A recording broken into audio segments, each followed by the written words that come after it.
그렇게 전 지리산에서 다시 광주로 돌아왔고 신가동에 있는 형님의 자취방에 돌아온 후 우리 두 사람은 마치 약속이 난 듯이 그 일에 대해 서로 이야기하지 않았습니다. 괜히 이야기해봤자 서로 겪은 일이니 무서움만 더 해갈 것이란 생각을 은연중 둘 다 하고 있던 것이었죠. 하지만 거기 함께 없었던 누군가에게 제가 겪은 이 무서운 이야기를 전해주고 싶었습니다. 무서운 일도 함께 나누면 반감이 되길 전 바라고 있었던 거죠. 그래서 셋째 형 집에 찾아가 그 이야기를 해주었던 것입니다. 아마도 정말 우연처럼 그 시간이 새벽 2시가 조금 넘은 시간이었습니다. 지금 생각해보니 지리산에서 일어났던 일도 2시 이후부터 시작이 되었죠. 나중에 제가 저에게 일어난 일들에 대해 궁금한 점들 중에 한 가지가 바로 이 시간대에 대한 거였는데요. 나중에 제가 또 다른 제 경험담을 들려드리겠지만 이상하게도 귀신을 본 시간대들이 거의 새벽 2시에서 4시였거든요. 그래서 관련 자료들을 찾아본 결과 우리가 쉽게 말해서 령, 즉 우리가 귀신이라고 부르는 이 령들은 음기가 충만한 시간대에 활동을 많이 하는데 음기가 가장 충만한 시간대는 동특이 바로 직전이나 보통 동이특이 시작 한 3-4시간 전부터 활동을 한다고 하더군요. 정말 소름 돋는 일이죠. 솔직히 저는 지금도 2시가 넘은 시간에 혼자 집으로 가는 골목길은 아직도 무섭습니다. DMB를 크게 틀어놓고 간다거나 음악을 크게 들으면서 걸어가죠. 여하튼 그렇게 2시가 넘어 둘째 형 집에 가기 위해 전 셋째 형 집을 나섰습니다. 그때 당시 제가 겪었던 일들을 설명하기 위해 약도를 한번 살펴봐야 되는데 그 약도는 지금 좀 그리기가 좀 그렇습니다. 셋째 형님 집에서 나와 둘째 형님 집에 가기 위해는 첫 번째 작은 사거리를 지나 직진으로 한 200m 정도 되는 오르막길을 올라가야 합니다. 불과 며칠 전에 그 무서운 일을 겪고 또 방금 셋째 형에게 리얼하게 그 이야기를 해준 덕분으로 저 역시 다시 무거운 마음으로 가득 차 있었습니다.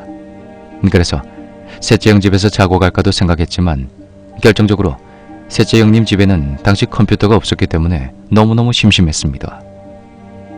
그래서 저는 가는 길에 가로등도 있었기 때문에 무슨 일이라 일어나랴 싶어 그냥 그렇게 노래 부르며 오르막길을 올라가고 있었죠.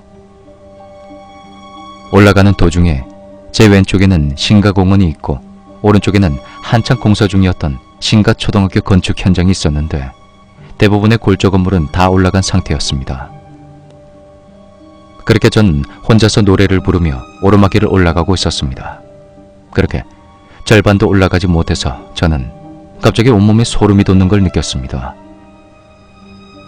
제가 노래를 부르면서 일부러 다른 생각을 하며 올라가느라 모르고 있었는데 오른쪽에 있는 공사 현장에서 마치 쇠뭉치를 해모로 때리는 소리가 들리고 있다는 사실에 등골이 오싹했었고 그러니까 그 시간이 2시가 넘은 시간이었고 아무리 야간에 공사를 한다고 쳐들어도 불빛 하나 없는 미완성 학교 건물을 어떻게 설명해야 할까요?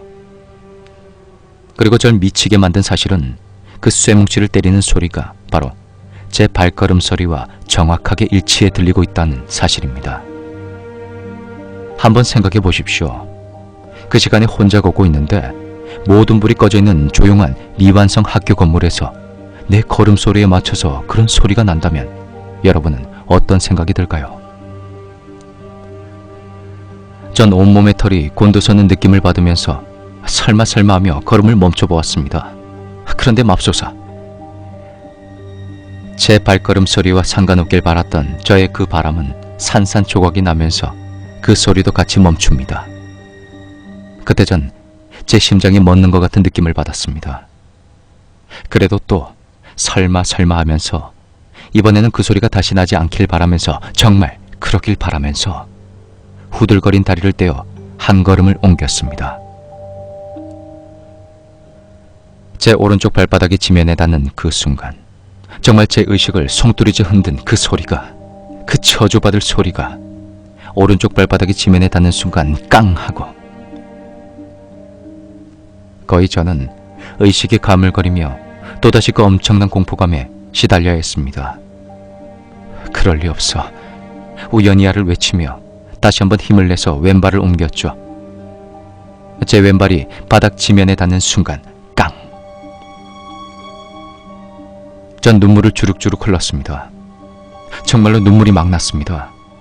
너무너무 무서워서 오금이 저려오는 것이 정말 오줌이 나올 것만 같았습니다.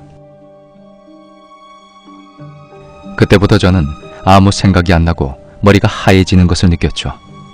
그리고 미친 듯이 두 번째 사거리를 향해 달렸습니다. 두 번째 사거리에는 가로등이 각 코너마다 있었기 때문에 그저 본능적으로 밝은 곳인 그 두 번째 사거리를 향해 미친 듯이 그 오르막길을 뛰어갔죠. 나중에 생각한 것이지만 그렇게 달리기 시작한 후에는 그 저주받을 소리는 더 이상 들리지 않았던 것 같습니다. 그리고 전 무조건 두 번째 사거리를 향해 그 노란색 나트륨 등이 만들어주는 노란색의 빛을 향해 미친 듯이 달렸습니다. 그렇게 두 번째 사거리에 도착해서 전 가로등 바로 밑에서 미친 듯이 차오르는 가쁜 숨을 달리기 위해 허리를 숙이고 숨을 헐떡거리고 있었습니다.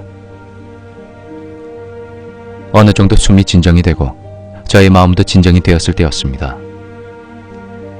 제 오른쪽 저수지로 가는 내리막길에서 하얀색 아반떼 한 대가 올라오고 있었습니다. 참으로 이상한 것은 그 야밤인데도 라이터를 켜지도 않고 올라오고 있었고 운전석에 누가 타고 있는지 잘 안 보였다는 사실이었죠. 그래도 전 반가웠습니다. 정말로 반가웠죠. 사람이 운전하고 있는 차였기에 이 근방에 나 말고 다른 사람이 있다는 그 사실에 정말 너무너무 힘이 나고 반가웠습니다. 그러나 그건 정말로 크나큰 착각이었습니다. 지금 생각해보면 정말로 너무나도 무서운 일을 몰고 온 그 하얀색 아반떼 차량, 정말 생각도 하기 싫습니다. 그때 전 너무나 반가운 마음에 가쁜 숨을 몰아쉬며 하얀색 아반떼가 올라오고 있는 모습을 물끄러미 바라보고 있었죠.